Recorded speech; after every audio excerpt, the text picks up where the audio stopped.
ልንገራችሁ፣ የትኛውም ኃጢአት የሚመነጨው መጠን ከሌለው ደስታ ፈላጊነት ነው። ልክ የሌለው ደስታ ፈላጊነት የኃጢአት ምንጭ ነው።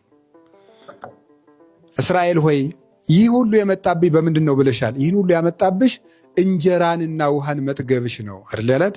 ትንቢተ ሕዝቅኤል ምዕራፍ 16 ላይ ሲናገር ጥጋብ ደስታ ፈላጊ ነው።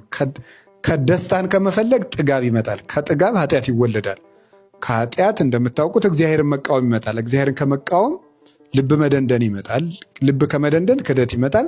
ከክህደት የእግዚአብሔር መዓት ይመጣል። ይሄ ነው የልቅሶ ሸለቆ ነው። ስለዚህ በሰላም እውነትም ወደ መንግስተ ሰማያት መግባት ይገባናል። ከዚህ ከልቅሶ ሸለቆ ወጥተን ማለት ነው።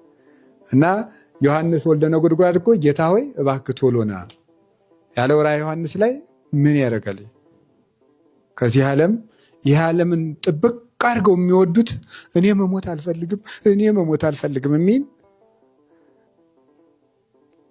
ይህ ዓለም ምን እንደሆነ ስላልገባው